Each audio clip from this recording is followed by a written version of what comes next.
Hey, Chandler Bolt here, and joining me today is Allan Dib. Allan is a serial entrepreneur, a rebellious marketer, and the number one best-selling author of a wildly popular marketing book. You may have heard of it. It's called The One Page Marketing Plan.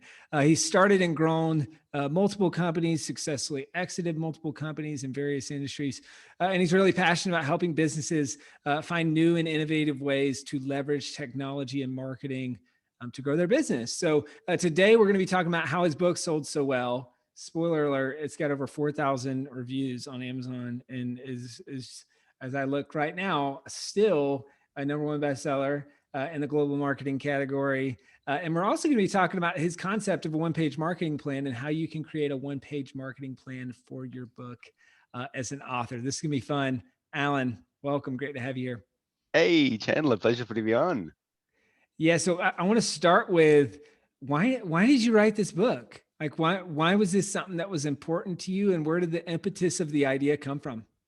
Well, it was a concept before it ever was a book. So I was working with my clients, and I wanted them to create a marketing plan. And as a coach, I would encourage them, I would guide them, but I got a lot of pushback. Too hard, too difficult, don't know where to start, don't know what to do, too expensive, all of that sort of stuff. And I think to some extent they were right. I mean, the marketing plan is a big undertaking, and so I created a process where they could create a marketing plan literally in a single page where 20 30 minutes they could go through the guided steps to create a marketing plan, and it was incredibly successful. So with my clients, people who'd never had a marketing plan before, now we're creating marketing plans for their business. And so I wrote the book after that, after I saw the success of the actual concept.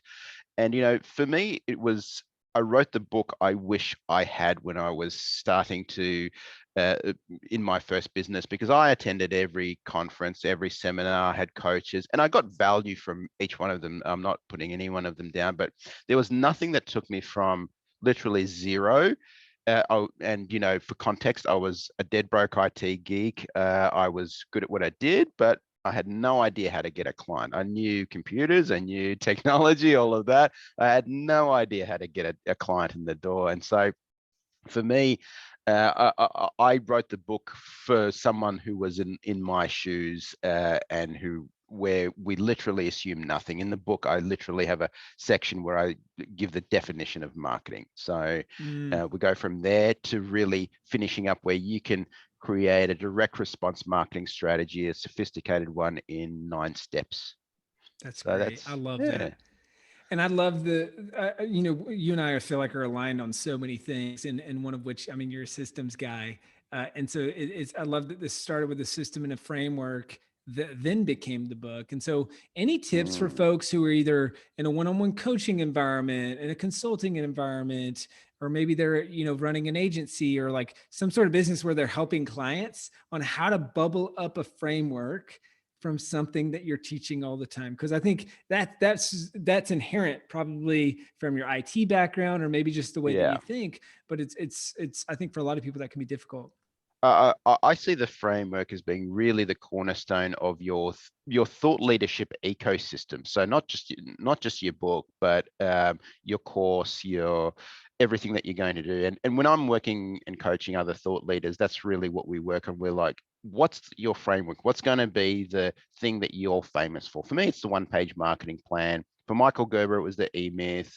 Then there's the blue ocean strategy, there's profit first, all of that sort of stuff, right? So there's a framework. And so when you've got a framework, the sections of your framework can become the chapters of your book, the modules of your course, the months or weeks of the delivery of your course or your certification, or whatever you do. Um, so I think the framework is the cornerstone in my view, because it's nice to read a book where it's someone's experience or someone's opinion or whatever, but I want to feel like, especially in the nonfiction space, I want to read a book and think, okay, this is what I need to do next. And so many times I've read a book where it's a really cool book and there's really cool ideas and concepts, but I get to the end and I'm like, okay, well, what do I do now? Like I'm not I'm left with like, okay, nice book, but what now? Yeah. So, Yeah. so a framework I think really fills that gap and has the ability to go beyond the book. It's where people can go Yes. to the course, the whatever, the So great. event. Yeah, And it takes it takes it from an idea to actual IP, right? Intellectual absolutely. property that where you are now stamping, putting your flag down on this idea, but then also, and I love that you touched on this, is it helps bridge from reading to action. So it Yes, makes your book more impactful for the reader. So that's awesome. Let's talk about like the marketing side of things, and I want to use your book as kind of a case study, or just talk sure. about what's worked well, and then I want to circle back to an actual one-page marketing plan. So, Let's why do do you think this book sold so well? Like, it. what's worked to sell copies? I mean, I'm looking. It's sold unbelievably well, and it's not very common for someone to write one book and it's their first book, and it's just like gangbusters. So what's your secret, man? How is this sold so well? Well, it'd be embarrassing to write a marketing book and not sell many copies, Yeah, but right. right, but I'll tell you what my thought process was in the beginning. So I'm going to tell the folks the good news and the bad news. So I'll start with the bad news. The bad news is a lot of people listening to this are like, all right, tell me the one weird trick, the one weird hack or whatever that made this blow up. And the bad news is that there isn't one, right? It's kind of like one weird trick to lose belly fat or whatever. There isn't one weird trick to lose belly fat. You've got to get your ass into the gym. You've got to eat right, all of that, right? So forget about all these hacks and tricks and all of that, right? So the way I was thinking about it is, and this is from what I've seen, is opposite to the way a lot of authors think about their book. A lot of authors think about their book as art. So, and the marketing is kind of almost beneath them. Like, it's like, if the book's good enough, if we build it, they will come. Mm, And sometimes that does happen. Sometimes there's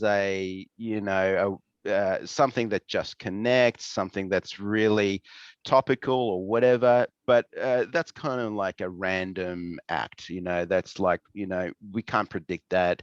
So for me, I viewed writing the book not as art but as a product launch. So and that's very, very different. So a lot of authors, I've seen authors who will spend 5 years, 10 years writing a book. And then they spend 3 months promoting it. They're on the podcast circuit, they're on the speaking circuit, and then that's it. They move on to their next book or whatever. For me, it was important that this be a perennial bestseller. And to do that, we had to continually be when we still are marketing it, like literally every single day. Me and my team were thinking about how are we going to get this book out into more hands, to more people. And for me, that was incredibly important. And so I treat this like a product. I don't treat this like a piece of art. I don't treat this like as a one-shot kind of thing. I spend more time, more money, more energy promoting it now than I did when we first launched it. And that's how it gains momentum. Now that's part of it. The second part of it, and that is that it's just a really good book, right? Like, it's a good hook, it's a good book. And so that creates a life of its own where people recommend it, people share it. Every single day, we've got people who ask, how can we send bulk copies to our clients or whatever?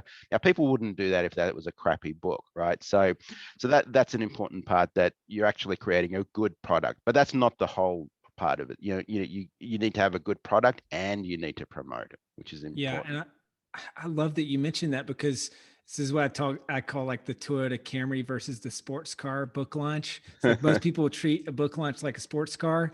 It's sexy, it goes fast, they use all Yeah, this fuel and energy, but then yeah, shoo's going in a flash, right? But Toyota Camry just keeps chugging. And so you speak to the mindset of long-term promotion and not yeah, just a short-term fly-by launch. But then absolutely. also, I think in what you spoke to, which I'd love to you to speak more on this, is a good hook and a good book, Yeah, because I think that is in itself, it's the purpose of what you teach, and you talk about this in your book, is like the hook is what gets people to buy. It's kind of yeah, like the marketing, and then exactly. the quality product is what gets them to refer, to come Yeah. back, to buy more.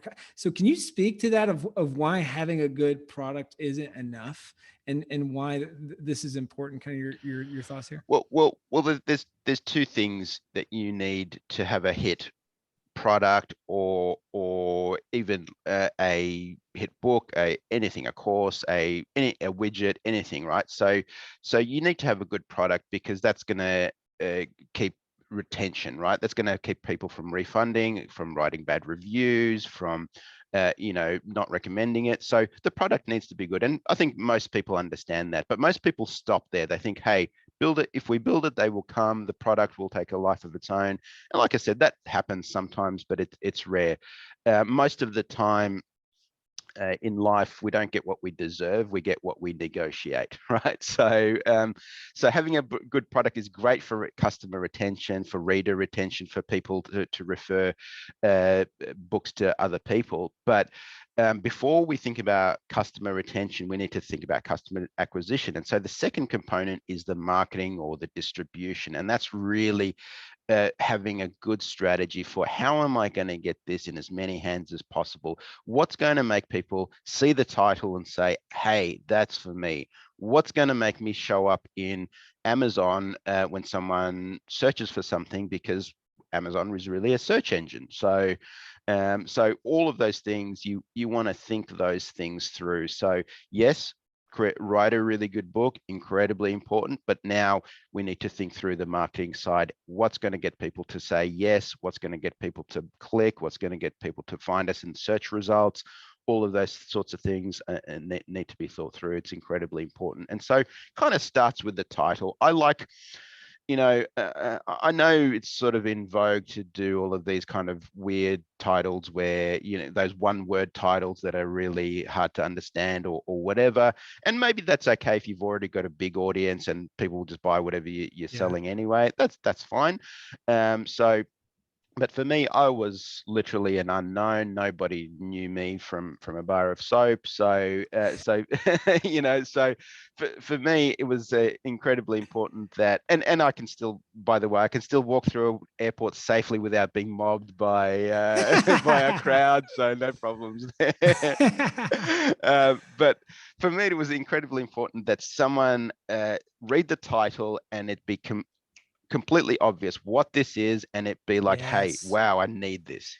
Yeah. Yes. And it's clear, not clever, Yes, which clear, not is clever. so Absolutely. important.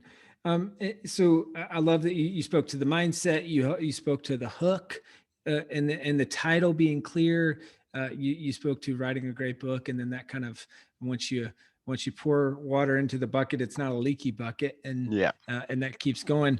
Anything else, like if you think of, like, if we go tactical for a second, or even more so, I guess it's just like, if you look back, are there one or two things that move the most Absolutely. books?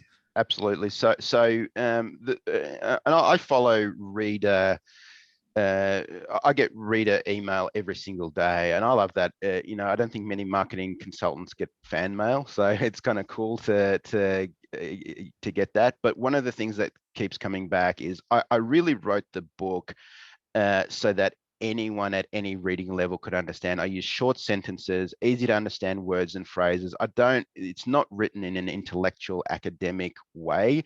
I've read authors where their concepts are so great, but they are so hard to read because they're very intellectual, very academic. They're using weird words and phrases. And, I think I read above a normal person's reading level, and I still had to keep going back to the dictionary and thesaurus and what does this mean and so I think most people read and write at about a 12-year-old's level, and so just understanding that. So using short sentences, easy to understand words.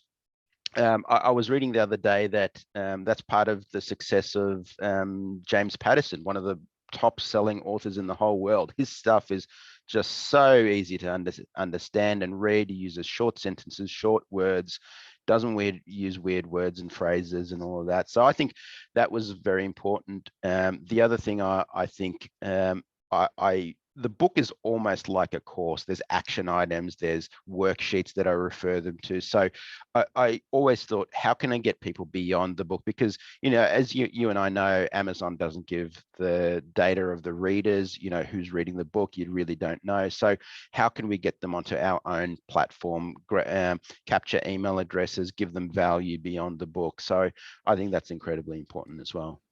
That's great. Those are great tips. And it's like the copywriting, one of the fundamental rules of copywriting is write at a fourth grade level, because Yeah. if someone can't understand it, confused people don't buy. Yeah. So this is a great point. Hey, your book has, as I'm looking right now, 4,197 reviews on Amazon. How'd you Yeah. do it? Anything that you did that led to that, or that helps Yeah, absolutely. you maximize Absolutely. reviews? Yeah. So part of my autoresponder is, so when people opt in, I ask them to write a review. When people write fan mail in, I'll reply to their fan mail, and in the PS, I'll say, PS Chandler, I'd really appreciate if you left me a review on Amazon. It helps with the rankings. And so people love interacting with authors. And so I will reply back to readers, and I think a lot of authors, it's kind of like a one-way street. And I like to interact with my readers because, it really keeps me on the pulse of what's happening in the marketplace. What are people asking? What is the information that's coming back? And people love hearing back from an author. And so if you've taken the time to reply to an email, I think 9 times out of 10 people will say, yeah, of course I'll leave you a review. Thank you so much. So I ask for it, and I ask for it multiple times. So it's one of those things. One of the best ways to get what you want in life is to ask for it, and I do, and I get it. Nice. Hey, let's walk through the one-page marketing plan as a concept. So Sure, of first off, and then we'll talk about how it's applicable to authors and how they can course. use it to sell more books. So, what is it? What is the one-page marketing plan? I know it's a big Yeah, question. it is a big question, but if you visualize, and I'm not sure if people will be watching this or listening to this, if you're listening to this, then imagine a single page, and it's split up into 9 squares. So 3 blocks of 3. And so the first 3 blocks are concerned with what we call the before phase. It's when we're dealing with people who just don't know that we exist. And the whole goal of this phase is to get someone to become aware of us. So it's really an awareness phase. So someone to put their hand up and say, look, I'm vaguely interested in what you've got to offer. And so the way that someone would do that is by being in your target market, through your messaging, and then through the media that you're going to reach them. So they're the 3 major blocks of the first phase. So target market, who are we trying to reach? Who is this for? And really being very, very specific about that. Then what kind of messaging is going to land? What's going to make them say, yes, I want that, or yes, that's for me? Because that's the goal of good messaging, where someone says, yes, that's for me. And the problem that most people have with messaging is they try to go too broad. They think, look, if I cast a wide net, then I'll get more people in my funnel. And it's counterintuitive, but it's actually less. When something's general, you kind of ignore it. You think, that, they create a laundry list of products or services or who it's for or whatever else, and it doesn't land. But if you've got knee pain and someone says, hey, we fix knee pain, then you're going to say, wow, that is for me. I'm going to click on that. But if someone says, we will help people with knee pain, with headaches, with back pain, with whatever, like a whole laundry list, it's kind of like, it doesn't have the same effect. It's like, all right, well, another generalist. So you want to have a message that really lands with your target audience. And then finally, the bridge between your target market and your message is your media. What media are you going to use to reach them? Now, obviously with a book, Amazon's absolutely a critical medium.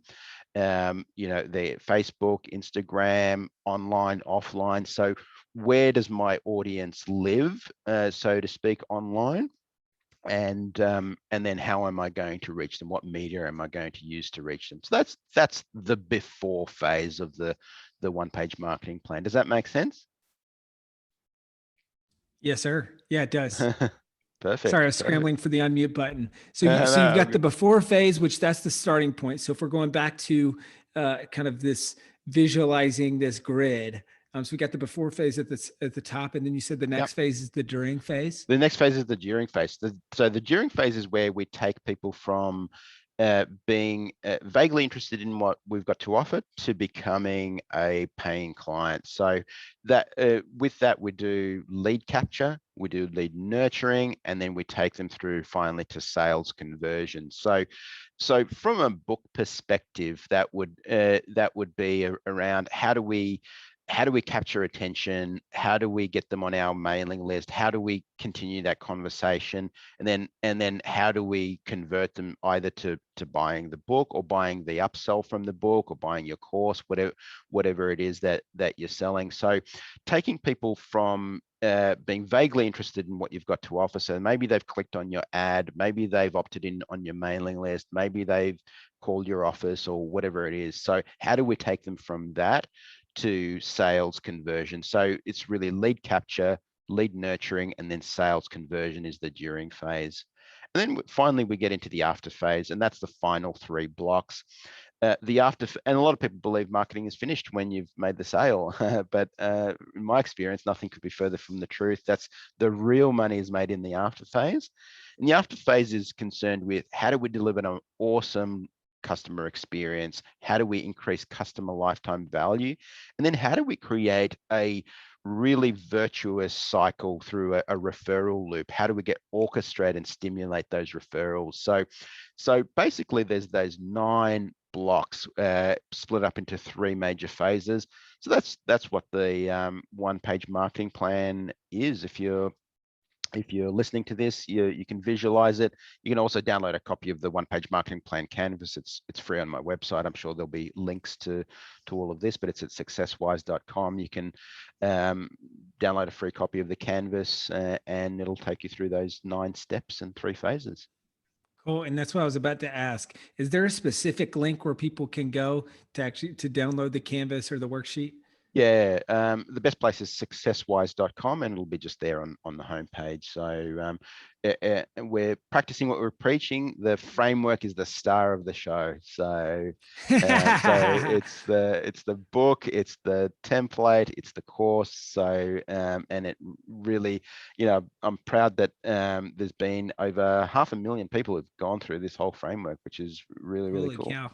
Yeah. That's awesome. So talk to me about how can authors use this one-page marketing plan to better sell their book, and feel free to use your book as a case study on how you've done it. Yeah. So no surprise, we've got our own one-page marketing plan in place. And so we're very, very clear about our target market. We're very, very clear about our messaging. But the thing I would say is if you're marketing anything, you need a plan. And especially if you're marketing a book. A book launch has so many moving parts. There's the production, there's the distribution, there's the marketing, and it's a complex thing to market. I was listening to someone, I think it was Seth Godin the other day, who was saying, and he's right. I mean, if you've got a YouTube channel, I mean, you can get a video that's got millions and millions of views. It's not really a big deal. I mean, there are videos that have got billions of views, whereas if you sell 1 million copies of a book, that is like a smash hit beyond anything in the publishing space. So it's kind of hard to sell books, right? To some extent. So you've got to have a plan. Whenever you're dealing with anything complex, professionals have plans. So pilots have a flight plan, the military has a military operations plan, your doctor has a medical treatment plan. And so if you're going to be marketing something, you need a marketing plan because professionals have plans. So if you're planning to be a professional author, or a professional thought leader, you need to have a plan about how you're going to be marketing yourself. So it's incredibly important to do that. And this is really here to help you go from zero to hero when it comes to planning your marketing and doing it in a easy to understand framework that will take you through it step by step, from someone not knowing that you exist to being a raving fan who buys more from you and who refers new business to you. Yeah. And so I want to walk through these kind of 9 steps at a glance, and I'll and just dive in. So with some of your book stuff. So you've got target market, message to the target market, and then media that Yeah, you would use to reach the target market. yeah. What would you say those 3 things are for this book, for the one-page marketing plan? Yeah, yeah. So I'm very, very clear on who my target market is. So I wrote this for the confused business owner, small business owner. They're doing maybe $0 to $20 million in revenue. They've already got a business that that's working, but they want to kind of level it up. They're open to personal development.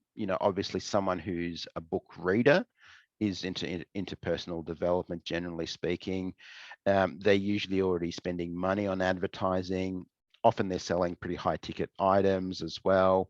I've got an age group. So I'm very, very clear about who that is. So if you're an author, you want to be very, very clear who is going to be my reader. So is it going to be young adults? Is it going to be older people? Is it going to be someone who's got a particular problem? Maybe you solve a very, very specific problem. So you want to be very, very clear about who that is, because the other thing is that you need to be aware of, and I'm sure you've spoken to your audience about this, Chandler, is that the Amazon algorithm is really good at finding like audiences, right? So, so if you're kind of just all over the place, scattered, the Amazon algorithm is going to have a lot of trouble trying to figure out who is this book for. Whereas if you're very, very clear on who this book for, and Amazon sees, hey, the same type of people keep buying this book, that's when the algorithm kicks in, and it knows to recommend Chandler this book, because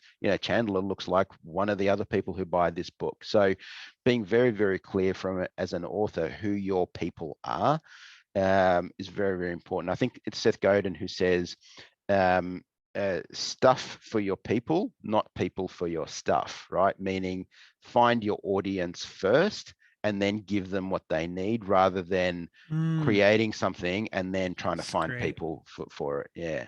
That's So so great. And the riches are in the niches, as they say. So get absolutely. specific about who you're helping. So we're going to talk through the some of the first phases, and then you touched on step 4 already, which is the lead capture system, which you do that through the book, and it's by creating the framework, it's creating resources, it's a way to get folks who Amazon wouldn't give you their contact info. So Exactly. there's additional bonuses and stuff like that. Then you've touched on number 5 as well, the lead nurturing system. And so communicating with them kind of beyond the book, asking for reviews, things like that. Yeah, you want to say something like that? And I think, I mean, I've seen a lot of authors do the additional bonuses, and I have to say, I rarely go to the additional bonuses unless it's something super compelling. But if you can make the book almost useless without the bonus, without the reference outside material, I think that's a better way. And I'm not saying purposely disable your book, but if you're working with a framework, then the template or the app or whatever it is going to be pretty key to it, right? So if it's like, hey, get a bonus chapter or whatever, I can take that or leave it. But if it's like central to the concept of the book, then I'm definitely going to go to the website, download the app, download the framework, whatever it is. So so I would think about the opt-in mechanism very, very carefully, about what is going to really compel someone to go and opt in on my list, and make it a key part of edition of the book as well. That's super smart. Let's talk about the kind of point 6 in the plan, which is the sales conversion strategy. What does this look like for you? Like, how do you use this book as an entry point into your business? And I guess you could consider the sales conversion strategy being them purchasing the book. But then I think what's interesting is the beyond the book piece, like you kind of mentioned earlier. So how do you take someone from book buyer to, okay, now they're doing business with you? What does that look like? Yeah. So I've got probably the world's simplest funnel. I know people go crazy with funnels and upsells and downsells and all this crazy stuff. And I like all of that stuff as well. But I've got probably the world's simplest funnel. It's people read the book, they opt in on the mailing list. On the mailing list, I give them a lot of value. So I'm not just spamming them and trying to upsell them and stuff like that, but I'm giving them a lot of value. And I think about it this way: if they were paying to subscribe to my mailing list, I want to make it worth their money to subscribe. So I want people so so enamored with the content that they would actually pay money to subscribe to my mailing list. And I'm sure if I put a paywall in there, I would get a lot of subscribers. So I think of it that way. So I think of my mailing list as a product, and then I do have a commercial message attached to it. I use Dean Jackson's super signature, where, hey, by the way, we've also got the course. By the way, we've also got the coaching and all of that. But what I do in my emails is I encourage interaction. I encourage replies. So I'll say, look, reply and tell me what you're doing with XYZ or whatever. And so the reason I do that is because that creates conversations, and we know that conversations lead to conversions. If you're selling anything of reasonable value, you're going to need to get into a conversation, whether it be by email, through a discovery or strategy call or whatever else, before you make the sale. And sometimes that's really fast. It could be through just a back and forth email, or through a checkout page or whatever. But really understand that conversations lead to conversions. So the goal of your nurturing phase should be to create some of those conversations. So ask questions of your audience, have those back and forth interactions and replies. And so for me, it's a very organic thing. If I had to wake up every morning and think I've got to make 20 cold calls, I would hate my life. So, but whereas I get to open up my email inbox and I see people have replied to some of my autoresponder emails, and some people are asking me to appear on their podcast, some people are asking me to speak at their event, some people are asking for coaching, some people are asking to buy the course.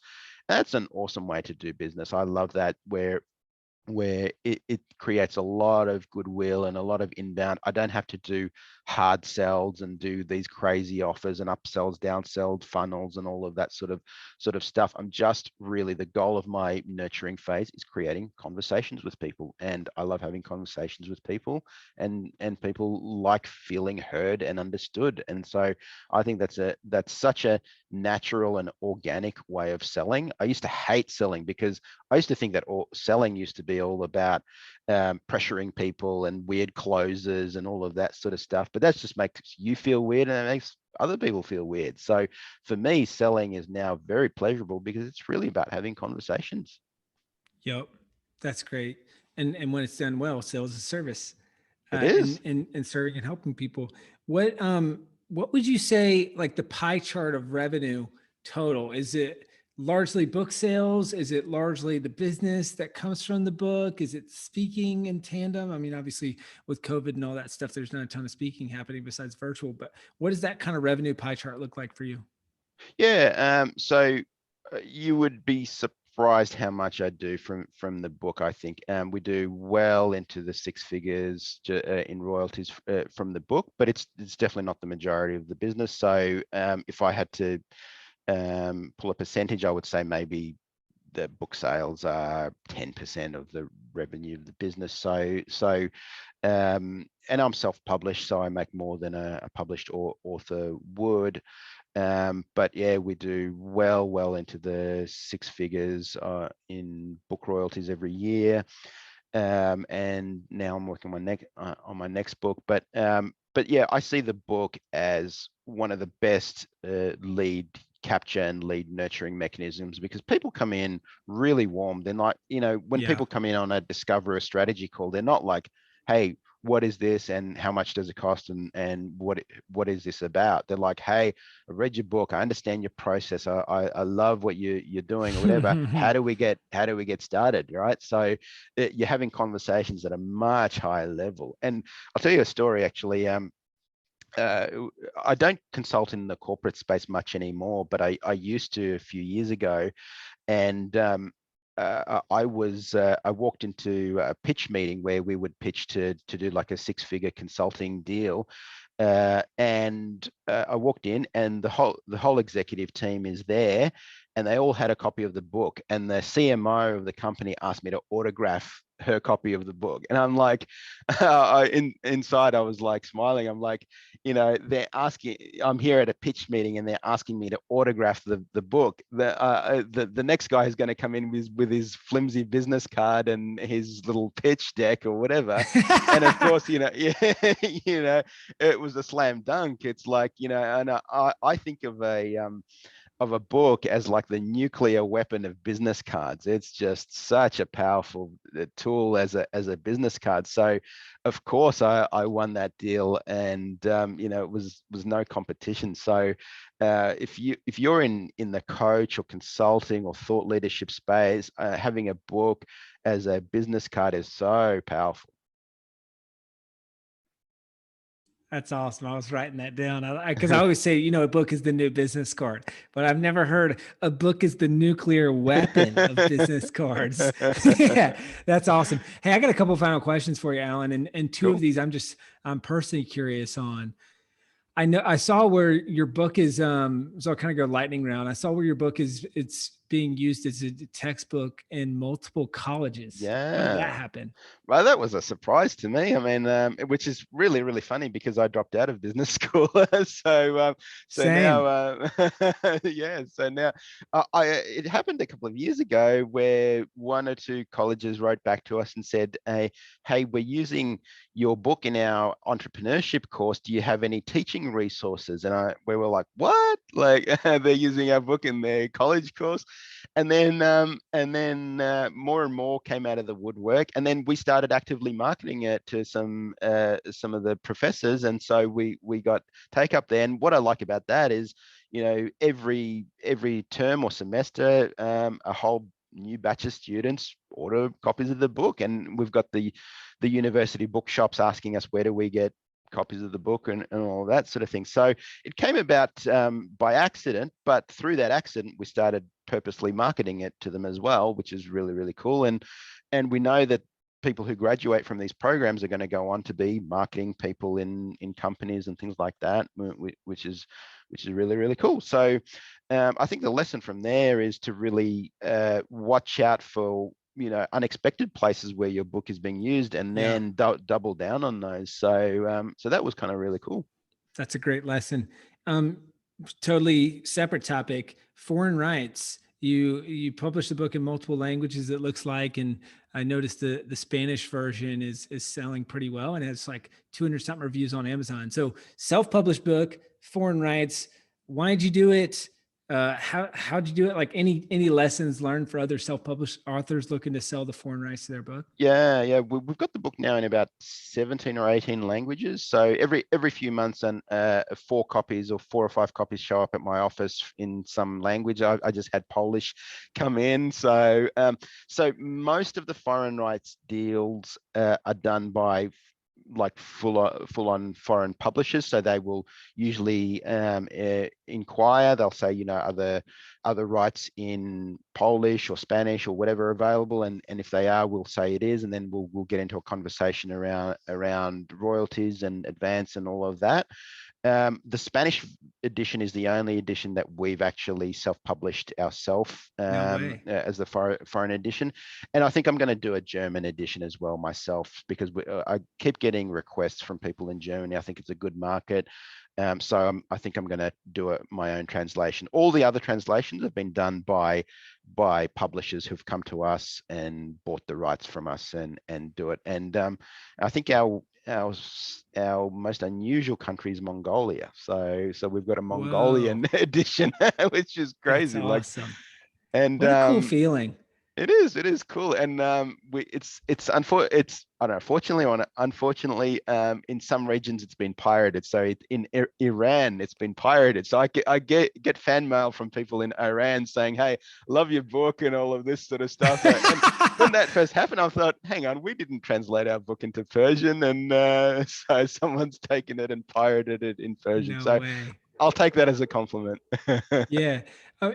And I know we're right at time here, but quick follow up on that. How do you decide whether to self publish or sell the foreign right? Like Spanish self published foreign rights, you're going to, Yep. looks like do it in German versus So other countries you sold. yeah, so most of the time I just, because if I have no connections into that country. I have no one that I know. I don't really know the culture or the language or whatever. I'll just sell the rights to the publisher.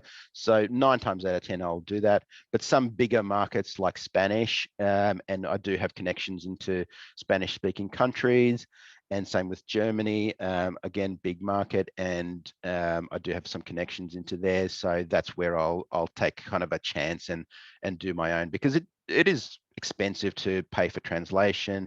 You'd have to do typesetting and editing all over again, and so there is quite an investment. So markets where you understand the culture, maybe you've got some connections into there, you've got some reasonable way of getting in there, then I think it makes sense to self-publish.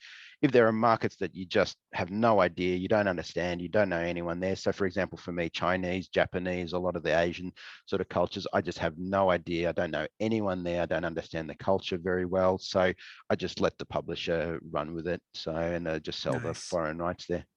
Nice.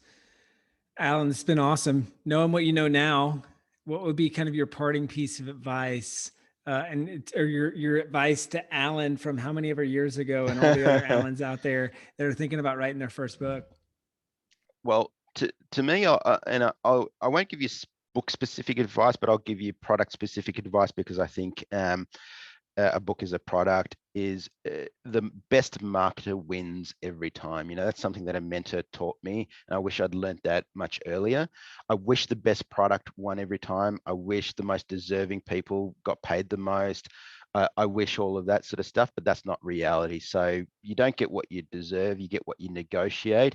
And so really in life, we see that the highest paid people are the people who are the best at promotion, the people who are the best at marketing. So the best marketer wins every time. So I'd encourage you to think of yourself as a marketer of books, rather than just an author or someone who's writing about a particular concept. Is, you know, the best marketer wins every time. So your job is to become a marketer of what you do. Yeah. As Robert Kiyosaki would say, it's called best-selling author, not Best-selling best author. writing author. Exactly. I And love that. yeah. So, Allan, this has been awesome, man. Where can people go to find out more about you, to buy your book, Yep. and to find out more about what you're up to? Yeah, so the book is the one-page marketing plan. It's incredibly popular on Audible, so audible.com, Amazon, Barnes and Noble, wherever you buy books. My website is successwise.com, and you can grab a free copy of the one-page marketing plan canvas there, and join in the conversation. I'd love to hear from everybody. That's awesome. Allan, thanks again. My pleasure, Chandler.